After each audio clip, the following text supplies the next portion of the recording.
All right, welcome everybody. We are going to do a little SketchUp work in order to create our pencil cup. So I know we've done a little bit with SketchUp already, so you should be introduced to it, but I'm going to try to fly through some of the basics. Make sure that you take a moment to pause the video at different points and practice as we go. All right, so what you're seeing here is SketchUp. Normally in SketchUp you get to see a person. They kind of do that for reference of scale. You'll see a horizon and things like that. I'm going to go ahead and open a new sketch because I want to use a different scale. Right now we're out at the size of a person and we want to create something a lot smaller. So I'm going to pick a different template. So under SketchUp, menu up here, you'll see that there are a bunch of different menus that we can work our way across like a lot of programs. I'm going to go ahead and say new from template. New from template allows me to start back at the beginning. You actually can pick a new one from template when you first open the program. It gives you that option, but maybe you moved past that and you're at this point, and so you want to open a new one from template again. So here we go, File, New from Template, and it brings up this dialog window. This gives me a bunch of choices. If when I first open it, I only have a couple choices, there's actually a button that you can press that says More Templates, and it will give you all of these choices. I'm going to go ahead down bottom here, and I'm going to pick the one that's for 3D printing because that allows it to be at a much smaller scale than the ones that allow a person to kind of be the scale marker. Okay, I could pick inches or millimeters. I'm going to pick millimeters because then everything that I do will be in millimeters. I can change my units later if I want to. And actually, even if I'm in inches, I can type in values in millimeters if I choose to. So you can kind of pick what you wish. The reason I'm picking millimeters is because in 3D printing and in laser cutting, our machines work with millimeters. So I don't want to have to do any converting later. And so I'm going to go ahead and click the millimeters template. All right, so now that I'm in this, you can see that there's this little MakerBot Replicator 2x scale size. This is just the build plate for our 3D printers. We're not going to be using this right now, so we can delete it. What I'm doing in order to orbit around is I'm using a 3-button mouse. A 3-button mouse has a scroll wheel, and if I use the scroll wheel, it zooms. If I click the scroll wheel in SketchUp, it allows me to orbit. So I'm clicking and holding, and it allows me to orbit. And then if I use the shift and click the scroll wheel, it allows me to pan left and right. This might be useful in the future. As we're working right now, you can also use some of the toolbars to do these things. So the hand does the panning, the orbit, and things like that. I can zoom here. So I'm going to go ahead and click on the replicator build plate and then delete it just to get rid of it. We don't need it there. All right. So I don't have my large tool set here. I want to get that brought up. So what I'm going to do is I'm going to go up to my view. This is where I can find the tool palettes. You'll see this again. I'm using a Mac machine. I'm sorry. If you're using a Windows, it'll also be under View, and it'll say Toolbars, and then you can select the ones that you want. Here I have two choices. One, I can add from tool palettes. I can add the large tool set. So I'm going to go ahead and do that. I can also say View down to Customize Toolbar. That brings up a whole nother dialog box which allows me to add any of these tools to my top toolbar. I can also take some off, so you just click and drag to put them on or to add other ones. You're welcome to change those around on your computer depending on which ones you think you'll use the most, and go back and check it later too if you'd like. So I'm going to say done. So I have my large tool set off the side here. Hopefully you're going to spend some time practicing these different tools and seeing what they do for you, and we'll cover a couple here today. All right, so what I'm going to do is I'm going to start with a rectangle. Click the rectangle tool. I can start anywhere I want. I want to work on the blue plane, which is perpendicular to this blue axis that's running out. So I'm just going to click here and drag to start moving. I clicked once to start, and I click again to end the tool. So I could click there. Now I have a rectangle. I don't really want this rectangle right here because I want to actually dimension it first. And right now I just created a random size rectangle. I'm not even sure how big that is. So I'm not going to do that for most cases. Most cases in SketchUp you want to dimension right away instead of trying to change the size of things later. So I'm going to hit Command Z or undo. I can go File, Edit, Undo, and I can undo the last thing I did if I want. And so I undid the rectangle. Now I'm going to start again. Click to start, and I'm going to move it in the direction that I want to create the rectangle. And then I'm just going to let my mouse go. Let go of my mouse. So now what you'll see down in the bottom right corner, and I'll actually bring you down there, you'll see all these measurements down in the bottom corner here. I'm not going to try to find the perfect measurement by moving this around. I'm actually just going to type in my value. So by letting go of my mouse, I don't need to click down in the corner. You'll see that I'm still up on the main screen. I'm going to type in the values that I want. So in this case, I'm going to type in 100, 70. Because I'm in millimeters, the units are going to default as millimeters. If I typed in 100 inches or 70 inches, then that would change it to inches for me. But I'm not going to do that. And again, if you're going to use different units, you have to make sure you use the symbols for them, because if I type in inches like an I, it might be a keyboard shortcut for a tool, and it'll change my tool. So I would type in for 70 inches or 100 inches, I would use the quotes to be inches and the single apostrophe for feet. But then millimeters, I would type in mm or centimeters, cm, things like that. In this case, again, because I'm in millimeters, I don't have to type units, which is really nice. So now that I've typed that, I'm going to press enter. I press enter and it creates my rectangle that's at those dimensions, which is fantastic. I can always check that. The measurement tool is the tape measure. I can find it in the top menu or on my large tool set, and I can always check it out. I click to start, drag it across, and you can see down in the dimensions thing, down in the length here, or if I hover for a second, it'll show me exactly what I created in my rectangle. Nice. All right. Whenever I want to get out of a tool, like I've already clicked this, I can press escape to get out of it. I can also use the keyboard shortcut for the selection tool is the space bar. So now I'm back to my selection tool. So here we go. Here's our rectangle. I'm going to use my orbit to kind of get a better view of it. Here is what I'm going to call the base. And I'm going to go ahead and write in here base. You don't have to do this. I just want you guys to be able to see what I'm doing and understand what I'm doing as I go. So I'm going to call this the base, just so you understand what it is. This is the base of our cup. So our cup is going to have a base and then 4 sides and an open top that I can put pencils in. Okay. So now that I've done that, I'm going to go ahead and try to draw the 2 sides. I only need to draw 2 sides because the laser cutter, we're doing this for a laser cutter, right?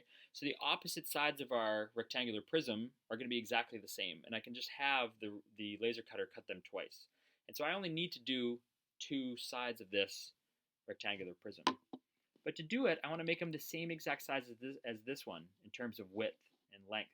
So I could just remember the values of 100 and 70 and try to use that. Or what I'm going to do is use guidelines. And we're going to use a ton of guidelines in this demo. Okay? To create guidelines, I use my tape measure tool again. What you'll notice is if I click on an endpoint and start to draw and land it, it'll actually create a guide point with a line that extends out to it. If instead I select a line as my first reference and I click, then I move it out, it creates a guideline that's parallel to the original side. Right? So same over here. If I click a side to start and I land it out here, and it creates guidelines. Well, I don't want to just land them randomly. I want to actually maybe measure them. So if I was going to measure how far out, I would click to start, and just like I did with the rectangle, I start to move it in a direction that I want to go, and then I can type in a value. Like say I want to type in 80 millimeters. I just type 80, press enter, and it created a guideline 80 millimeters from my reference point, or in this case, the reference line. All right, let me undo some of this stuff. It's getting kind of messy. What I would like to do is create guidelines that extend from each of the sides of my base rectangle.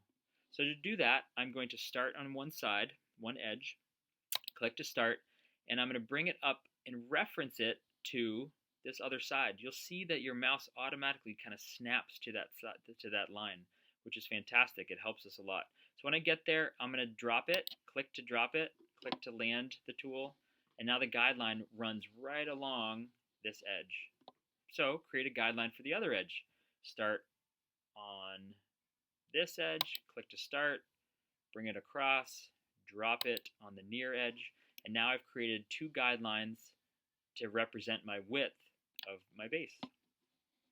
Again, create it for the length of my base. Start on this edge, click to start, click to land, do it again, click to start, click to land, and now I've created a rectangular guidelines that represent the width and lengths of the rectangle base. Okay, so now I'm going to create the sides. I want them to start a certain distance away, so I'm going to go ahead and click to start and create a guideline a certain distance away. It doesn't really matter here how far away we go. I just want to create my sides off to the side of the base instead of attached to the base. The truth is you can create them attached to the base if you want to later, but right now for learning purposes we're going to move them away a little bit. So I'm going to type in 20, press enter. Same here, click on this side, move it out along the green axis. You see that it's green here? This means that I'm moving along the green axis. If it was blue, I'm actually creating this guideline, and I'll show you. Click. I created that guideline in midair, which I don't want to do because I moved it along the blue axis. So I'm going to undo that. Click and move along the green axis and type in 20, 20, enter, and I created that one 20 away. So now I have a location to start to create my rectangular sides for my cup. The question is, how tall should these be? So I know these sides are laying down, but what's going to end up happening is they're going to end up standing up when we make our cup. So these are the sides of the cup, and I need to figure out how tall I want the cup to be made. So I'm going to go ahead and click on this guideline. The neat thing is you can make guidelines referencing other guidelines. So I'm going to start on this guideline, work my way out, and make my cup a certain height. I'm going to go ahead and say 120. So I click to start, drag it in the direction I want to go, let go of my mouse, type in 120, enter, and I've created it 120 millimeters from the original. Awesome. So watch what I can do. Use my rectangle tool, which is right here, or R for rectangle on my keyboard. You'll notice again that this snaps to my guidelines, which is really useful. So I'm going to create my side rectangle using these guidelines. Click to start, click to end, and there's my side. I want to do the same thing for this side, but I haven't created the height for it yet. I want to know how tall this side is. And if you remember, I created a guideline 120 millimeters away to do that. So I'm going to do my measuring tool again, or my tape measure, which the keyboard shortcut is a T. T for tape measure. M is move, so that'll mess you up if you try to do M for measure. So you have to kind of remember what they are. So T for tape measure, or click on the tape measure. We click on this guideline to start, move it along the green axis, type in 120, enter. Now I have another guided out rectangle for me to draw. So here we go. Rectangle tool, R for rectangle, click to start, click to end, and now I have my two sides. Sweet. So I'm going to go ahead and label each of these sides just so that we know that these are the sides. Again, I only have to make two of them because the ones that are opposite, that exist opposite, are just iterations of the original, or just copies. So I can copy it when I cut it out on the laser cutter, which is easy, instead of me trying to design two of the same thing. Awesome. All right, so here's what I'm looking to do. I'm looking to add tabs and slots. If you remember when we talked about this before, and these are really crude examples of it, but I have a slot cut out of this one, little slot cut out, and I have a tab cut out of this one. Tabs are going to extend outside the main rectangle. Slots are going to be cut out of the main rectangle. Okay, so I'm going to go ahead and try to do that. For the base, I'm going to choose to do slots in each of those, in the base. So on all four sides of the base, I want to create slots. Now the slots have to be the depth of the material that I'm using. In this case, it's cardboard. We're going to create cardboard cutouts. We want that because we want the pieces to sit flush against the surface. And to do that, all the tabs and all the slots have to be exactly the depth of the cardboard. And our cardboard is for the laser cutter is 4 millimeters thick. So I'm going to create guidelines for that. So again, go to the tape measure. You can click it on the side or press T as your shortcut. And I'm going to measure in 4 millimeters from each side. Type 4, press enter. Again, click to start, move it in the direction you want to go. Type 4, press enter. So now I'm going to do it to all four sides. 4, enter. 4, enter. And what I've done is I've created guides around the outside edge that sit 4 millimeters in from the edge. Just by chance, I've also, because of the way that I set this up, I created 4 millimeter guideline in from the edges of my sides as well. The only one that I'm missing is the bottom tab for each of these sides, and we'll do that in a little bit. All right, so let's take a look at the base. What I want to do is cut out little rectangles, and what I could do is just draw a rectangle here. So don't do this yet, but take a look. I'm going to draw a rectangle here. I could do that and then use the eraser tool, E for eraser. I could erase this. Now I've created a nice little tab. The problem is lining up the one across from it is going to be kind of difficult, and I didn't do a very good job of centering this. Trying to center it is a pain if you're doing it just by eyeballing it. So I'm not going to do it that way. So I'm going to say Control Z, undo. What I'm going to do is create guidelines again. You'll notice that we're using guidelines a ton. So here we go, back to tape measure, T for tape measure, or use the tape measure tool. I'm going to measure in from the side. Let's come in, and I just want to estimate about where I think a tab should go. And it doesn't really matter how big these tabs or slots are going to be. I just kind of want them to sit in the middle, and I want them to take up maybe about a third of the overall width. So I'm going to come in, and it kind of looks like bringing it into about 30. Yeah, about 30 kind of makes sense here. So instead of me clicking and dropping this here, I'm actually going to type in 30, because if I drop it here, it's actually at 30.47 millimeters, and I don't want to try to remember that number. So I'm going to type in 30, press enter. That means I've created a guideline 30 millimeters in from the side. Now I'm going to do it again from the other side. Click to start, drag in the direction I want to go, type in 30 millimeters, press enter, and I have guidelines coming in from the side. Now what you'll see is I've created again another rectangular guide for my slot in this case. So grab the rectangle tool, R for rectangle, or click on the rectangle tool in your tool palette. Click to start, click to end, and I've created a rectangle. I'm going to do it again on this side. Click to start, click to end. I've created another rectangle. So I'm going to go ahead and select these so you guys can see what I did.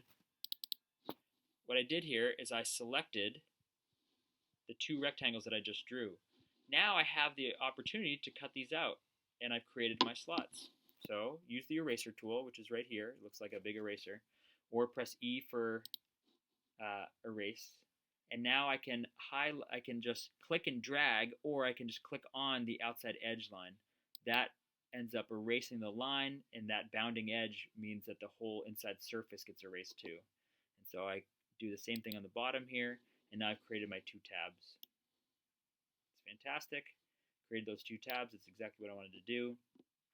Now I want to do it in the other direction, on the other two sides of the base.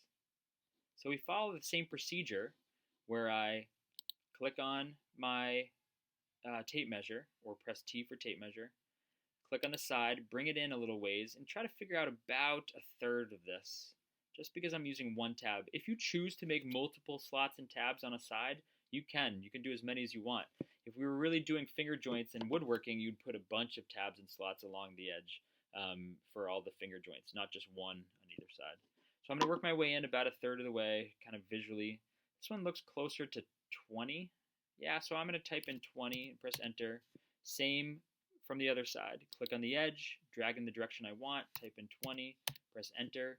And now you'll notice that I have more rectangular guidelines for myself to use. So I'm going to hit R for rectangle, or find it on the tool palette. Click to start, click to end. Do the same thing on the other side. Click to start, click to end. I'm going to go ahead and highlight these for you so you can see what I drew. I drew both of those rectangles that can act as my slot. E for erase, or find it on the tool palette.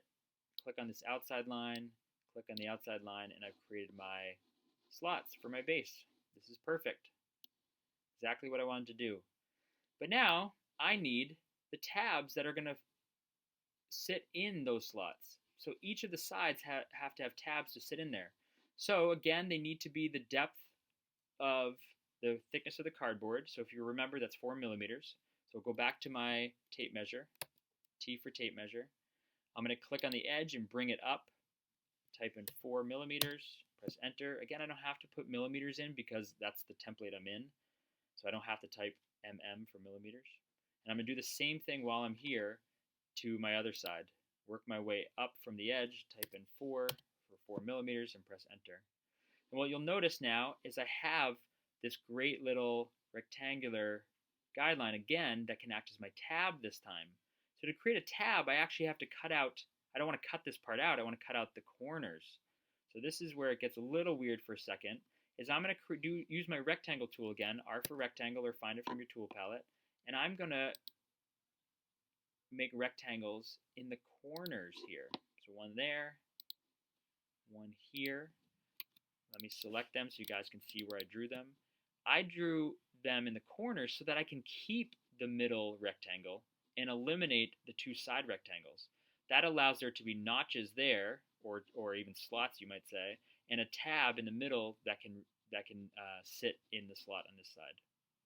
So now that I've created those, use my eraser tool, and I can erase them. I want to be careful here. If I erase across the guidelines, it'll erase those, and I don't want to do that. So I'm actually going to click and erase the corner here, which allows me to erase both the two sides and then the surface in between. And it only erases one guideline. In this case, it won't erase any guidelines, but here we go. Erase this, and I've erased the two corners. Nice. Now I have a tab that fits into that slot right there. I'm going to go ahead and name these things. So this right here is a, what did I say, a slot. And this right here is a tab, just so we remember what we're doing. There we go. So that's a tab, that's a slot. Should be good to go. Nice. Do the same thing up to this top one. I got to create a tab. So I've already created my rectangular guidelines here, so I can pick the rectangle that I want to keep, which is the middle one, and I want to create a guide. I want to create rectangles on the outside, so R for rectangle. Here's a rectangle that I'm going to cut away. Here's a rectangle I'm going to cut away. Let me select them for you so you can see which ones I made. Oops. A little too panned out, so I'm not selecting it correctly. There we go. So those are the two that I created, and I'm going to cut away so that this tab in the middle lands right in the slot perfectly. So E for eraser, or use the eraser tool. Take away the corners. And now I have a perfect tab to line up with the slot of the base. Awesome. All right. So now the last step here is for me to create slots and tabs on the edges of the side. These two edges are going to stand up. And I don't know if you guys can see this, but they'll stand up and they have to butt into each other, and we don't want them to just be one long surface. Because the way we do it now, they'll actually be in the same place at the same time, which is a problem. They'll actually hit each other and won't be able to work. So I also want to have the tabs and slots so that there's a more rigid connection between the two. So this one's a little harder in that when I create a guideline, it doesn't work for both of them. So I just have to draw the guidelines more than once, which is fine. So I'm going to start down this side over here, orient myself a little bit, grab my tape measure again. I'm going to measure from the top down and figure out about how far, maybe a third of the way through. It looks like, I don't know, 35 maybe? Yeah, let's do 35. So I'm going to do 35. Again, you guys can pick what numbers you want based on the size of the cup you would like to use. Can't hurt to just follow the numbers that I'm using, but then later, if you want to make one again, you can pick your own numbers. And then I'm going to do the same thing from the bottom. Here's the thing. If I pick from this bottom, working my way up 35 millimeters, it won't be exactly in the middle of the whole height, because the height of the entire cup isn't just this side, it also includes the tab. So what I'm actually going to do is measure from the tab, because that's the part that actually sits on the ground. So I'm going to click on that and measure up 35. So click to start, type in 35, press enter, and now I've worked my way 35 millimeters up from the ground on this side. Awesome. So I'm going to pick in this side for these to be tabs. You can pick for them to be tabs or slots, or one tab and one slot. It doesn't really matter. I'm going to pick them to be tabs just because, I don't know why. I'm going to do that so that I can remember that the other one is slots. So here we go. Rectangle, R for rectangle. Select this middle one. Oh, I said they were going to be tabs, so I'm not going to select the middle one, right, because that would make it a slot. I'm going to select the outer ones. One in there, one here. Select them for you so that you can see which ones I made. So now when I erase those two, I have a middle tab. Because I think I said I was going to create tabs, right? Nice. E for eraser. Erase this one. Erase this one. And I've created a tab, which is fantastic. The key here is that the width of this is going to match the width of the base. I don't want a tab sticking out beyond the width of the base, because then when I have my cup, I'll have this tab sticking out beyond the cup, and I don't want that. I want it to be all the same size. So that worked out great. Come down to the other side here, create my rectangles again. R for rectangle. Rectangle in each corner. Oh, I missed. Take a look. I missed. I didn't get it to snap onto there. So I'm just going to do undo. I'll show you. I'm using the Command Z to undo, kind of like I would if I messed up in an English paper. Or I could go up to File, or I'm sorry, up to Edit and say Undo Rectangle. That works pretty well too. Go back to Rectangle, click to start, make sure I'm on the end point, click to end, and I have my two rectangles again. So now E for Erase, or find it on my tool palette, erase the corners, and now I've created my two side tabs. Awesome. Now they need slots to fit into up here at the top one. Oops. So I'm going to work my way up here. Sorry, I'm kind of orbiting around in a weird way. So I'm having trouble kind of getting this squared up. So what I'm going to do, just kind of as a side note, is I'm going to use my visual toolbar up here that I grabbed when I made my own toolbar up here, and I added different things. Remember we said that we could add tools under View, Customize Toolbar. I added these views here. These are standard views. You can look at the screen. Well, mine's getting a little skewed here, and I'm having trouble orienting it. So I'm going to click on the top button right here, and it'll reorient my view, which is actually sometimes really useful to do. All right. So now that I'm in this top view, I'm going to take a look at this one where I want to create slots to fit in the tabs. So again, I use my measure tool, tape measure, T for tape measure, and I measured down. I measured down the same distance that I measured down from the other one, and I remember that being 35 millimeters, so I'm going to type in 35, enter, and again measure up 35. If I measure up from these points, I'm going to be my slot's not going to line up, because I remember when I did this before that I measured from the bottom of the tab, so I got to go down to the bottom of this tab and measure up. 35 millimeters, enter. And now, remembering that I'm creating a slot, this one's actually easier. All I have to do is create my rectangles, R for rectangle, in the middle. I'm going to do another one over here. Awesome. Let me select them so you guys can see them. Those are the rectangles I drew, which will line up perfectly with these tabs. Oops. You'll see the tab over here. So I'm going to hit E for erase, or find it from my tool palette, erase the outside line, and now I've created my slots that will fit perfectly with the tabs of this side. All right, I am now done creating my pencil cup. I can do other things if I want. If I want to cut out little shapes in it, I can just draw them. So for example, say I take a circle and draw a circle in here. The laser cutter will cut that out, and then you'll have this nice negative space in there to kind of create design. So if you want to do that, that's great. I always recommend creating guidelines so you know where to put stuff. For example, if I did want a circle here in the middle, I take my guide, which is the tape measure, right, and I create a guide, and I work my way out to show where the middle is. Here's where I can find the middle, is I reference my way along the top until I get right to the middle, and it will jump to it. It snaps right to it, and it says 50 millimeters. The nice thing is if I come over here, I know that it's 100, so 50 is in the middle, even though it doesn't say midpoint. Sometimes it'll tell you midpoint. In this case, it's giving 50, so I click that and write it. And then what I can do when I start my circle, click on my circle, is I can come to the guideline, and you'll see it snaps right to it. So now I know that my circle sits right in the middle of my side, which is kind of fun because in this case I can have a circle kind of view hole going through my pencil cup, which might be a fun thing to do. So anything that you cut, like anything you draw like this, the computer will end up uh, cutting out, or I'm sorry, the laser cutter will end up cutting out for you. Last but not least, what I want to do is erase the guidelines. When we export this, sometimes it exports the guidelines as lines that the laser cutter might try to cut.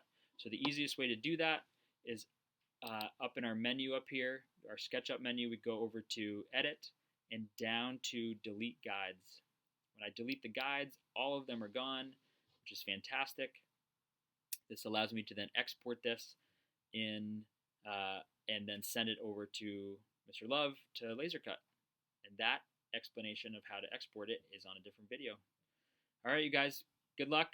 Hopefully that you're able to work your way through this slowly and press pause every once in a while, try it out, rewind if you need to, and then create a pencil cup. Good luck.